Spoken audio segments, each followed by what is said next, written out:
ನಮಸ್ಕಾರ. ಇವತ್ತಿನ ದಿನ ವಿಜಯಪುರ ಜಿಲ್ಲೆಯ ಬಸವನ ಬಾಗೇವಾಡಿ ಉಪವಿಭಾಗದ ವಿವಿಧ ಪೊಲೀಸ್ ಠಾಣಾ ವ್ಯಾಪ್ತಿಗಳಲ್ಲಿ ದಾಖಲಾದಂತಹ ಮನೆ ಕಳ್ಳತನ, ದೇವಸ್ಥಾನ ಕಳ್ಳತನ ಮತ್ತು ಸುಲಿಗೆ ಪ್ರಕರಣ, ಮೋಸ ಮಾಡಿ ಅಟೆನ್ಷನ್ ಡೈವರ್ಷನ್ ಮಾಡಿದಂಥ ಪ್ರಕರಣ, ಮೋಟಾರ್ ಬೈಕ್ ಮತ್ತು ರೈತರ ಜಮೀನುಗಳಲ್ಲಿ ಬೋರ್ವೆಲ್ ಕಳ್ಳತನ ಇತ್ಯಾದಿ ಪ್ರಕರಣಗಳನ್ನು ನಮ್ಮ DSP ಬಾಗೇವಾಡಿ ಆದಂಥ ಬಲ್ಲಪ್ಪ ನಂದಗಾವಿ ಮತ್ತು ಅವರ ಸಬ್ ಡಿವಿಷನ್ನ ಎಲ್ಲ ಇನ್ಸ್ಪೆಕ್ಟರ್ಸ್ಗಳಾದಂಥ ಮುದ್ದೇಬೇಯಾಳ್ CPI, Nidagundi CPI, Bagewadi inspector ಇವರ ನೇತೃತ್ವದಲ್ಲಿ ತಂಡಗಳನ್ನು ರಚಿಸಲಾಗಿತ್ತು. ಕಳೆದ 2025 ಮತ್ತು 26ನೇ ಅವಧಿಯಲ್ಲಿ ದಾಖಲಾದಂತಹ ಸುಮಾರು 22 ಸ್ವತ್ತಿನ ಪ್ರಕರಣಗಳಲ್ಲಿ 36 ಜನರನ್ನು ಬಂಧಿಸಿ ಅವರಿಂದ 1,27,38,800 ರೂಪಾಯಿ ಮೌಲ್ಯದ ಬಂಗಾರ, ಬೆಳ್ಳಿ ಮತ್ತು 2 ಕಾರು, 17 ಬೈಕ್ಗಳನ್ನು ವಶಪಡಿಸಿಕೊಂಡಿರ್ತಾರೆ. ಇದರಲ್ಲಿ 753 ಗ್ರಾಮ್ ಗೋಲ್ಡು, 3.650 kg ಬೆಳ್ಳಿ ಮತ್ತು 6,98,000 ರೂಪಾಯಿ ಕ್ಯಾಶು. ಈ 22 ಪ್ರಕರಣಗಳಲ್ಲಿ ಕೆಲವು ಇಂಪಾರ್ಟೆಂಟ್ ಪ್ರಕರಣಗಳನ್ನ ಮಾತ್ರ ನಾನು ನಿಮ್ಮ ಗಮನಕ್ಕೆ ತರ್ತಾ ಇದ್ದೀನಿ. ಮುದ್ದೇಬಿಹಾಳ್ ಪೊಲೀಸ್ ಠಾಣೆಯಲ್ಲಿ ಜನವರಿ 21ರಂದು ಒಬ್ಬ ಜಯರಾಜ್ ಅಂತಂತೇಳಿ ART ಅವರ ಮನೆ ಕಳ್ಳತನ ಆಗಿತ್ತು. ನೇಮಗೇರಿ LT ತಾಂಡದಲ್ಲಿ ಅವರ ತೋಟದ ಮನೆ. ಈ ಕಳ್ಳತನದಲ್ಲಿ ಒಟ್ಟು 3 ಜನ ಆರೋಪಿತರನ್ನ, ಗುರುರಾಜ್, ಗುರುಕುಮಾರ್ ಮತ್ತು ಸೈಯದ್ ಅಸ್ಲಂ ಅನ್ನೋರು, ಇವರೆಲ್ಲರೂ ಕೂಡ ರಾಯಚೂರದವರು. ಇವರನ್ನು CPI ಮುದ್ದೇಬೇಳ್ ಅವರ ನೇತೃತ್ವದ ತಂಡ, ಮುದ್ದೇಬೇಳ್ PSI ಮತ್ತು CPI ಮುದ್ದೇಬೇಳ್ ಅವರ ನೇತೃತ್ವದ ತಂಡ ಮತ್ತು ಅವರ ಅಧಿಕಾರಿಯವರು ಬಂಧಿಸಿ ಅವರಿಂದ 26 ತೊಲೆ ಬಂಗಾರ, 3.5 kg ಬೆಳ್ಳಿ ಮತ್ತು 4,30,000 ರೂಪಾಯಿ ಕ್ಯಾಶು ಮತ್ತು ಅಫೆನ್ಸಿಗೆ ಬಳಸಿದಂಥ ಒಂದು ಇನೋವಾ ಕಾರು, ಹೀಗೆ ಒಟ್ಟು 51,35,000 ರೂಪಾಯಿ ಮೌಲ್ಯವನ್ನು ವಶಪಡಿಸಿಕೊಂಡಿರ್ತಾರೆ. ಅದೇ ರೀತಿ ಮುದ್ದೇಬೇಳ್ ಪೊಲೀಸ್ ಠಾಣೆಯಲ್ಲಿ ಜುಲೈ 2025ರಲ್ಲಿ ಆದಂತಹ ಒಂದು ಕವಡಿ ಮಟ್ಟಿ ಗ್ರಾಮದಲ್ಲಿರುವಂತಹ ಮನೆ ಕಳ್ಳತನಕ್ಕೆ ಸಂಬಂಧಪಟ್ಟಂತೆ ಒಟ್ಟು ಬಂಗಾರ, ಬೆಳ್ಳಿ, ದುಡ್ಡು ಸೇರಿ 7,49,000 ಕಳ್ಳತನ ಆಗಿತ್ತು. ಅದರಲ್ಲಿಯೂ ಕೂಡ ಪ್ರಕರಣದ ಆರೋಪಿ ಬಸವರಾಜ್ ಹೊಕ್ರಾಣಿ ಅನ್ನೋರನ್ನ ಬಂಧಿಸಿ ಕಳ್ಳತನ ಆದಂತಹ ಎಲ್ಲ ಬೆಳ್ಳಿ, ಬಂಗಾರ ಮತ್ತು ದುಡ್ಡನ್ನು ಪತ್ತೆ ಮಾಡಿರ್ತಾರೆ. ಇವನ ಮೇಲೆ ಒಂದಕ್ಕಿಂತಲೂ ಹೆಚ್ಚು ಪ್ರಕರಣಗಳಿತ್ತು. ಅದೇ ರೀತಿ ಮುದ್ದೇಬೇಳ್ ಪೊಲೀಸ್ ಠಾಣೆ ಕ್ರೈಮ್ ನಂಬರ್ 236/25 ಕಳೆದ ಜೂನ್ನಲ್ಲಿ ಆದಂತಹ ಘಟನೆ. ಮುದ್ದೇಬೇಳ್ ಬಸ್ತಿ ಓಣಿಯಲ್ಲಿರುವಂತಹ ಒಬ್ಬರ ಮನೆಯನ್ನು ನೋಡಿದಾಗ ಅದು ಕೀಲಿ ಮುರಿದಿತ್ತು. ಕೀಲಿ ಮುರಿದು ಒಳಗಡೆ ಇದ್ದಂತಹ ಬಂಗಾರದ ಆಭರಣಗಳು ಮತ್ತು ದುಡ್ಡು ಮಿಸ್ ಆಗಿತ್ತು. ಒಟ್ಟು 12,75,000ರಷ್ಟು ದುಡ್ಡು ಮತ್ತು ಒಡವೆ ಕಳ್ಳತನ ಆಗಿತ್ತು. ಇದರಲ್ಲಿ ಕಾನೂನಿನ ಸಂಘರ್ಷಕ್ಕೆ ಒಳಗಾದಂಥ 4 ಜನರನ್ನು ಅವ್ರನ್ನೂ ಕೂಡ ಪತ್ತೆ ಮಾಡಿ ಅವರಿಂದನೂ ಕೂಡ ಇದನ್ನು ರಿಕವರಿಯನ್ನು ಮಾಡಿರ್ತಾರೆ. ಅದೇ ರೀತಿ ನಿಡಗುಂದಿ ಪೊಲೀಸ್ ಠಾಣೆ ಕ್ರೈಮ್ ನಂಬರ್ 94/2025 ಗಬಸಾವಳಿಗೆ ಅನ್ನುವಂಥ ಒಂದು ಹಳ್ಳಿಯಲ್ಲಿ ನಿರ್ಮಲಾ ಅಲಿಯಾಸ್ ನೀಲಮ್ಮ ಗಬಸಾವಳಿಗೆ ಅವರ ಸರ್ನೇಮು, ಊರು ಕಿರಿಶಾಳು. ಇವರು ಹೊಲದಲ್ಲಿ ಕೆಲಸ ಮಾಡ್ತಿರ್ಬೇಕಾದ್ರೆ ಕೊರಳಲ್ಲಿದ್ದಂಥ ಚೈನನ್ನು ಕಿತ್ಕೊಂಡು ಹೋಗಿರ್ತಾನೆ, ಸುಮಾರು 37 ಗ್ರಾಮದ್ದು. ಆ ವ್ಯಕ್ತಿಯನ್ನು ಕೂಡ ರಮೇಶ್ ಚಿತ್ರಿಗೆ ಅನ್ನುವಂಥ ಒಬ್ಬ ವ್ಯಕ್ತಿಯನ್ನು ಕೂಡ ಪತ್ತೆ ಮಾಡಿ ಆ ರಾಬ್ರಿ ಕೇಸನ್ನು ಕೂಡ ಪತ್ತೆ ಮಾಡಿರ್ತಾರೆ. ಸುಮಾರು 1,95,000 ವ್ಯಾಲ್ಯೂನ 37 ಗ್ರಾಮದ ಚೈನನ ತಾಳಿಸರ ಅದನ್ನು ಕೂಡ ಪತ್ತೆ ಮಾಡಿದ್ದಾರೆ. ತಾಳಿಕೋಟೆ ಪೊಲೀಸ್ ಠಾಣೆಯಲ್ಲಿ 2023ರಲ್ಲಿ ಬೈಕ್ ಕಳ್ಳತನ ಆಗಿತ್ತು. ಆ ಆರೋಪಿಯ ಹಿನ್ನೆಲೆ ಅಂತ ಹೋದಾಗ ಆತನಿಂದ ಒಟ್ಟು ಬೇರೆ ಬೇರೆ ಪೊಲೀಸ್ ಠಾಣೆಗಳಲ್ಲಿ ದಾಖಲಾದಂತಹ ಒಟ್ಟು 5 ಪ್ರಕರಣಗಳಲ್ಲಿ ಆತನ ಹತ್ರ ಇದ್ದಂತಹ 5 2 ವೀಲರ್ಸ್ಗಳನ್ನು ಕೂಡ ಪತ್ತೆ ಮಾಡಿದ್ದಾರೆ. ಆತನ ಪ್ರಕಾಶ್ ತಳವಾರ್ ಅನ್ನುವಂಥ ಒಬ್ಬ ವ್ಯಕ್ತಿ ಸುಮಾರು 5 ಬೈಕುಗಳು ಆತನಿಂದ ವಶಪಡಿಸ್ಕೊಂಡಿದ್ದಾರೆ. ಅದೇ ರೀತಿ ಬಸವನ ಬಾಗೇವಾಡಿ ಪೊಲೀಸ್ ಠಾಣೆಯಲ್ಲಿ ಅಟೆನ್ಷನ್ ಡೈವರ್ಷನ್ ಮಾಡಿದ್ರು. ಅಟೆನ್ಷನ್ ಡೈವರ್ಷನ್ ಮಾಡಿ 2024ರಲ್ಲಿ ಆದಂಥ ಅಟೆನ್ಷನ್ ಡೈವರ್ಷನ್ನು, ಅದರಲ್ಲಿನೂ ಕೂಡ 2 ವ್ಯಕ್ತಿಗಳನ್ನು ಪತ್ತೆ ಮಾಡಿ ಅವರಿಂದ 70,000 ಕಿಮ್ಮತ್ತಿನ ಬೋರ್ಮಾಳು ಮತ್ತು 70,000 ಕಿಮ್ಮತ್ತಿನ ಮೇಲ್ಗುಂಡ, ಅದೇ ರೀತಿ ಅಫೆನ್ಸಿಗೆ ಬಳಸಿದಂಥ 2 ವೀಲರ್ನ ಕೂಡ ವಶಪಡಿಸಿಕೊಂಡಿದ್ದಾರೆ. ಕೂಡ್ಗಿ ಪೊಲೀಸ್ ಠಾಣೆಯಲ್ಲಿ 2025ರಲ್ಲಿ ಮಸೂತಿ ಗ್ರಾಮದಲ್ಲಿರುವಂತಹ ಗಣಾಚಾರ್ಯ ಅನ್ನೋರ ಮನೆಯಲ್ಲಿ ಕೀಲಿ ಮುರಿದು ಕಳ್ಳತನ ಮಾಡಿದ್ರು. ಅದನ್ನು ಕೂಡ ಅದರಲ್ಲಿದ್ದಂಥ 2 ಆರೋಪಿತರಿಂದ ಮತ್ತು ಕೃತ್ಯಕ್ಕೆ ಬಳಸಿದಂಥ ಬೈಕನ್ನು ಇದನ್ನು ಮಾಡಿ ಅದರಲ್ಲಿ ಕೂಡ ಪ್ರಾಪರ್ಟಿಯನ್ನು ರಿಕವರಿ ಮಾಡಿದ್ದಾರೆ. ಮತ್ತು ನಿಡಗುಂದಿ ಪೊಲೀಸ್ ಠಾಣಾ ವ್ಯಾಪ್ತಿಗೆ ಬರುವಂತಹ ಒಂದಾಲ್ ಗ್ರಾಮದಲ್ಲಿ ದೇವಸ್ಥಾನ ಕಳ್ಳತನ ಆಗಿತ್ತು. ಆ ದೇವಸ್ಥಾನ ಕಳ್ಳತನಕ್ಕೆ ಸಂಬಂಧಪಟ್ಟಂತೆ 2 ಆರೋಪಿತರನ್ನು ಪತ್ತೆ ಮಾಡಿ ಅವರಿಂದ ಮೋಟರ್ ಸೈಕಲ್ಲು ಸೇರಿ ದೇವಸ್ಥಾನದಲ್ಲಿದ್ದಂಥ ಒಡವೆಗಳನ್ನು ಕೂಡ ರಿಕವರಿ ಮಾಡಿದ್ದಾರೆ.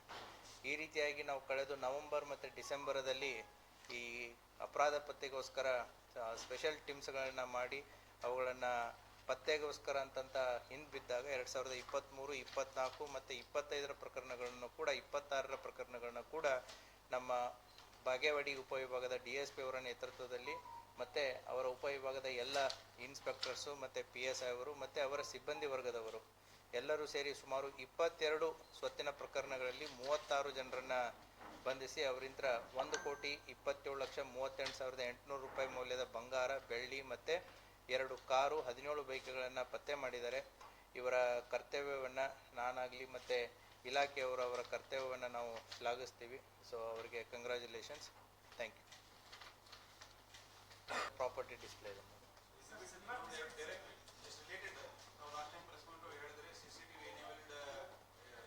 ಅದು the work is in progress. The progress ಅಂತಂದರೆ it will have several steps in it.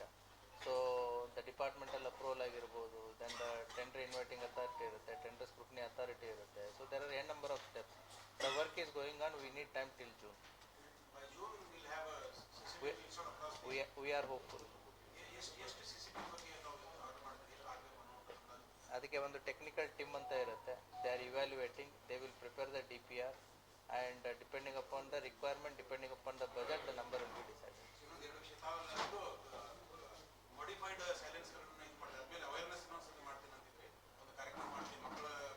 Because exams ಬಂತಲ್ವಾ, so March and April 2 exams ಬಂತು. ಸೊ ಮಕ್ಕಳು ಎಕ್ಸಾಮ್ಸ್ದಲ್ಲಿದ್ದಾಗ ನಾವು ಈ ಕಾರ್ಯಕ್ರಮ ಅದು ಅಷ್ಟು ಸೂಕ್ತ ಆಗಲ್ಲ ಅಂತೇಳಿ will do it in June. ಯಾಕಂದರೆ ಶಾಲೆಗಳು ಪ್ರಾರಂಭ ಆಗುತ್ತೆ, ಆವಾಗ ಮಕ್ಕಳನ್ನ ಕರ್ಕೊಂಡು ಮಾಡೋದ್ರಲ್ಲಿ ಇದಿರುತ್ತೆ. ಈಗ March is completely full of exam from LKG to PUC. So ಹಾಗಾಗಿ we have postponed it to ಇರುತ್ತೆ. ಇದೆ will do it. that work will continue. Sir, probably these robbery cases are happening more and more across the district. So what are the precautions you have taken for your department? Be specific. Rabri ಅಂತಂದ್ರೆ ಯಾವ police ಠಾಣೆದು ಎಲ್ಲಿದೆ? These things for now already you told all the cases. It should not happen. So before that, what type of the remedies or whatever? It shouldn't happen ಅನ್ನೋ ತಪ್ಪಾಗುತ್ತೆ. It will happen. ಯಾಕೆ ಅಂತಂದರೆ, ಹೌದಾ, ಈ property offences ಅನ್ನೋದು ಇವಾಗಿಂದಂತಲ್ಲ, ಮೊದಲಿಂದ್ರೂ ಕೂಡ ಇದೆ. ಅದಕ್ಕೆ ಇಲಾಖೆ ಜೊತೆಗೆ ಸಾರ್ವಜನಿಕರ ಕೈ ಜೋಡಿಸೋದು ಕೂಡ ಭಾಳ ಪ್ರಮುಖವಾಗಿರುತ್ತೆ. ಯಾಕೆ ಅಂತಂದರೆ ರಾಜ ಮಹಾರಾಜರ ಕಾಲದಿಂದನೂ ಕೂಡ ಆಗಿದ್ದಾವೆ. ಪೊಲೀಸ್ ಇಲಾಖೆ 24/7 we try to prevent the crime, but ಕ್ರೈಮ್ಸ್ಗಳು ಆಗ್ತಾ ಇರ್ತವೆ. ಸೊ ರಸ್ತೆಯಲ್ಲಾಗುವಂಥ ಕ್ರೈಮ್ಸ್ಗಳನ್ನ ತಡೆಗಟ್ಬೋದು. ಈ ಪ್ರಾಪರ್ಟಿ ಅಫೆನ್ಸಸ್ಗೆ ಸಂಬಂಧಪಟ್ಟಂತೆ ನಾನು ಕಳೆದ ಪ್ರೆಸ್ ಮೀಟಲ್ಲಿಯೂ ಕೂಡ ತಮ್ಮ ಗಮನಕ್ಕೆ ತಂದಿದ್ದೀನಿ. We have 115 kilometre of border. ನಮ್ಮ ಮಹಾರಾಷ್ಟ್ರದ ಜೊತೆಗೆ 115 ಕಿಲೋಮೀಟರ್ ನಮ್ಮದು ಬಾರ್ಡರ್ ಇದೆ. ಆಮೇಲೆ ಈ ಬಾರ್ಡರ್ದಲ್ಲಿರುವಂಥ ಪೊಲೀಸ್ ಠಾಣೆಗಳನ್ನ ತಾವು ನೋಡಿದರೆ ಇಂಡಿ ರೂರಲ್ಲು, ಚಡಚನ, ಜಳಕಿ, ವರ್ತಿ, ವಿಜಯಪುರ ರೂರಲ್ಲು ಮತ್ತು Tikota police station. It is an inverted geography. ನಮ್ದು ಹೇಗಿದೆ ಅಂದರೆ ಒಂದು ಟ್ರಯಾಂಗಲ್ ರೀತಿ ಹೋಗಿ ಮಹಾರಾಷ್ಟ್ರದಲ್ಲಿ ಸ್ಟಕ್ ಆಗೋದ್ರ ರೀತಿ ಮ್ಯಾಪ್ ಇದೆ ಜಿಯೋಗ್ರಫಿಕಲಿ. ದ ಅಫೆಂಡರ್ಸ್ ಒನ್ ಸೈಡಿಂದ ಬಂದು ಎಂಟ್ರಿ ಮಾಡಿ ಅನದರ್ ಸೈಡ್ ಎಕ್ಸಿಟ್ ಆಗೋದಕ್ಕೆ ಅವ್ರಿಗೆ 30 to 40 minutes ಇಸ್ ಇನಫ್. ಹಾಗಾಗಿ ನಾವು ಬಾರ್ಡರ್ಸ್ಗಳನ್ನ ಸ್ಟ್ರೆಂಥನ್ ಮಾಡಬೇಕಾಗತ್ತೆ. ಬಾರ್ಡರ್ಸನ್ನು ಯಾವ್ಯಾವ ರೀತಿ ಸ್ಟ್ರೆಂಥನ್ ಮಾಡ್ಬೋದು ತಾವು? ಒಂದು ವಿಸಿಬಲ್ ಪೊಲೀಸಿಂಗು, ಈಗಾಗಲೇ ಅಲ್ಲಿ 112 ವೆಹಿಕಲ್ಸ್ಗಳನ್ನ ಹೆಚ್ಚಿನ ಮಟ್ಟದಲ್ಲಿ ಡಿಪ್ಲಾಯ್ಮೆಂಟ್ ಆಗಿದೆ. ದೆನ್ ನೈಟ್ ಲರ್ಕಿಂಗ್ ಬೀಟ್ಸು ಅದು ಕೂಡ ಆಗಿದೆ. ದೆನ್ MOB ಆಗಿರ್ಬೋದು, ಮತ್ತು ಹಳೆ MOBಗಳು ಏನು ಪರ್ದಿ ಗ್ಯಾಂಗ್ಸ್ದಲ್ಲಿದ್ದಾರೆ, ಹಳೆ ಕೇಸಸ್ಗಳಿರುವಂಥ NBWಗಳಾಗಿರ್ಬೋದು, ಮತ್ತು ಅವರು ಕೋರ್ಟಿಗೆ ಅಟೆಂಡ್ ಆಗ್ತಾ ಇದ್ದಾರೆ ಇಲ್ಲ ಅನ್ನೋದಾಗಿರ್ಬೋದು, ಅದು ಕೂಡ ಕಂಟಿನ್ಯೂಸ್ ಎಫರ್ಟು ನಡೀತಾ ಇದೆ. ಸೊ ಈ ಪೊಲೀಸ್ ಇಲಾಖೆ ಒಂದು ನಿರಂತರವಾದಂಥ ಒಂದು ಪ್ರಯತ್ನ ನಡೀತಾ ಇರುತ್ತೆ. ಸಾಂಗ್ಲಿ SP ಮತ್ತು ಸೋಲಾಪುರ SPಗಳ ಜೊತೆಗೆ ಕನ್ಸರ್ನ್ ಪೊಲೀಸ್ ಠಾಣೆಗಳ ಮಾಹಿತಿಗಳನ್ನ ಕೂಡ ಪರಸ್ಪರ ಶೇರ್ ಮಾಡ್ತಾ ಇರ್ತಾರೆ. But still because of the geographical locations, ಮತ್ತು ಅದೇ ರೀತಿ ಕೂಡ ನಮ್ಮದು ಉತ್ತರ ಭಾರತಕ್ಕೆ ಹೋಗಬೇಕು ಅಂತಂತಂದರೆ ನಮ್ಮ ವಿಜಯಪುರ ಜಿಲ್ಲೆಯ ಹೆದ್ದಾರಿ ಒಂದು ರೀತಿ ಹೆಬ್ಬಾಗಿಲಿದ್ದಾಗೆ. ಸೊ ಹಾಗಾಗಿ ವೆಹಿಕಲ್ಸ್ಗಳ ಮೂವ್ಮೆಂಟ್ಗಳು ಕೂಡ ಜಾಸ್ತಿ ಇರಬೇಕಾದ್ರೆ, ಬರಬೇಕಾದ್ರೆ offenders will plan for it. So we have challenges, ನಾವು we know the problems. So ಸೊಲ್ಯೂಷನ್ಸ್ಗಳನ್ನ ಕೂಡ ವರ್ಕೌಟ್ ಮಾಡ್ತಾ ಇದೆ. ಅದೇ ರೀತಿ ಕೂಡ ಸಾರ್ವಜನಿಕರು ನಮಗೆ ಎಲ್ಲಿ ಸಹಕಾರ ಮಾಡಬೇಕಾಗಿದೆ ಅಂತಂತಂದರೆ by installing the CCTVs. So public safety act ಅಂತಂತೇಳಿ ಕಾನೂನು ಕೂಡ ಬಂದಿದೆ. ಪಬ್ಲಿಕ್ ಸೇಫ್ಟಿ ಆ್ಯಕ್ಟ್ ಅಡಿಯಲ್ಲಿ ಸಾರ್ವಜನಿಕರು ಹೆಚ್ಚಿನ ಸಂಖ್ಯೆಯಲ್ಲಿ ಎಲ್ಲೆಲ್ಲಿ ಸೇರ್ತಾರೆ, including malls, bus stand, library, commercial complexes, ಸಾರ್ವಜನಿಕ ಸ್ಥಳಗಳಾಗಿರ್ಬೋದು, ದೇವಸ್ಥಾನಗಳಾಗಿರ್ಬೋದು, ಇಂಡಸ್ಟ್ರಿಯಲ್ ಏರಿಯಾಸ್ಗಳಾಗಿರ್ಬೋದು, ಇವುಗಳೆಲ್ಲ ಪಬ್ಲಿಕ್ ಸೇಫ್ಟಿ ಆ್ಯಕ್ಟ್ ಅಂಡರ್ದಲ್ಲಿ ಬಂದ್ಬಿಡ್ತವೆ. ಹಾಗಾಗಿ that is their responsibility also to install the CCTVs in the interest of the public safety. ಹಾಗಾಗಿ ಯಾರ್ಯಾರಿಗೆ ನಾವು ಪ್ರತಿ ಬೀಟಲ್ಲಿನೂ ಕೂಡ ಪ್ರಯತ್ನ ಮಾಡ್ತಾ ಇರ್ತೀವಿ. ಸೊ ಕಳೆದ ಒಂದು ವರ್ಷದ ಮುಂಚೆ ಅರೌಂಡ್ 8,000 ಇದ್ದಂಥ CCTV across the district now it has reach to 22,000. Not because of us, it is because of the people. ನಾವು ಅವರಿಗೆ ಹೇಳಿ ಮಾಡಿ ಅವರಿಗೆ ಮನವರಿಕೆಯನ್ನು ಮಾಡಿ ನಮ್ಮ ಪೊಲೀಸ್ ಅಧಿಕಾರಿಗಳು ಅವುಗಳನ್ನು ಮನವರಿಕೆ ಮಾಡಿ ಹಾಕಿಸ್ತಾ ಇದ್ದಾರೆ. ಹಾಗಾಗಿ ಈ ಯಾವುದೇ ಕಳ್ಳತನ ಪ್ರಕರಣಗಳಾದಾಗ ನಮಗೆ at least we are able to find ಯಾರು ಬಂದರು, ಯಾರು ಹೋದರು, ಯಾವಾಗ ಹೋದರು ಅಂತಂತ ಹೇಳಿ. ಸೊ ಹಾಗಾಗಿ ಒಂದು CCTV ಅಂತಂತಂದರೆ 3 ಜನ ಸಿಬ್ಬಂದಿ 24/7 ಕೆಲಸ ಮಾಡಿದಾಗೆ ಅಲ್ಲಿ. So the more number of CCTVs on the road prevents a lot of crimes. ಹಾಗಾಗಿ ತಮ್ಮ ಮೂಲಕನೂ ಕೂಡ ಸಾರ್ವಜನಿಕರಿಗೆ ವಿನಂತಿ ಏನು ಅಂತಂತಂದರೆ, ಯಾರಿಗೆ ಶಕ್ತಿ ಇದೆ ಸೊ ಪುಟ್ CCTVs. ಸೊ ತಮ್ಮ ಸುರಕ್ಷತೆಗೂ ಆಯಿತು, ಸಾರ್ವಜನಿಕರ ಸುರಕ್ಷತೆಗೂ ಆಯಿತು. That drive will continue, there is no end to it. ARTO ಕೇಸಲ್ಲಿ ರಿಕವರಿ ಅದನ್ನು ಕರಗಿಸಿ ಎಲ್ಲ ಇದನ್ನು ಮಾಡಿದ್ರು, ಕಳ್ಳತನ ಮಾಡಿ ಅದನ್ನು ಡಿಸ್ಪೋಸ್ ಮಾಡಾಗಿತ್ತು. ಆಮೇಲೆ ರಿಕವರಿ ಮಾಡಿದ್ದು ಆ್ಯಸ್ ಇಟ್ ಈಸ್, ಅದು ಕರಗಿಸಿದ್ದಿತ್ತಲ್ಲ ಅದೇ ರೀತಿಯೇ ರಿಕವರಿ ಮಾಡಿದ್ದು.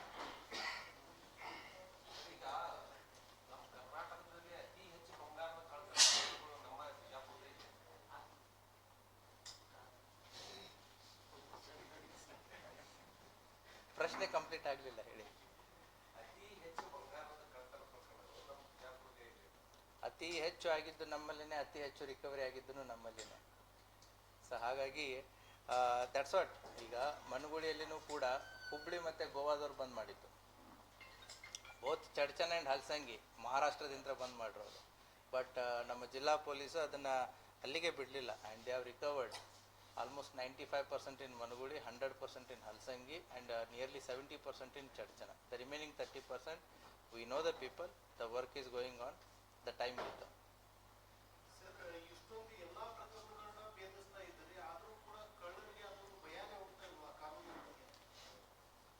ಕಳ್ಳರಿಗೆ ಭಯ ಪತ್ತೆ ಒಂದು ಕೆಲಸ ಇರುತ್ತೆ, ಹೌದಾ?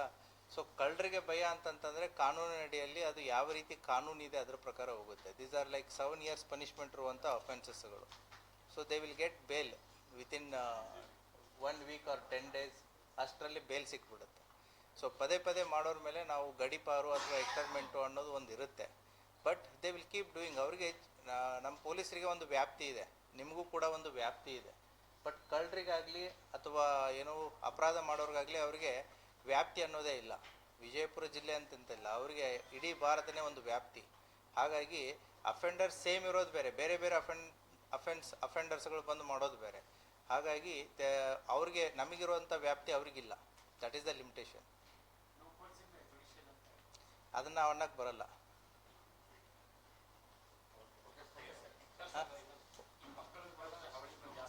ನಮ್ಮಲ್ಲಿ ಯಾವುದೂ ಇಲ್ಲಪ್ಪ, ನಮ್ಮಲ್ಲಿ ಆ ರೀತಿ ಯಾವುದೂ ಇಲ್ಲ.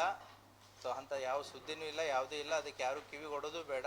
ಅಂಥದ್ದು ಏನಾದರೂ ಇದ್ದರೆ ಇಮಿಡಿಯೇಟ್ಲಿ ದೇ ಕ್ಯಾನ್ ಕಾಲ್ 112. ಆ ರೀತಿ ಯಾವುದೂ ಇಲ್ಲ.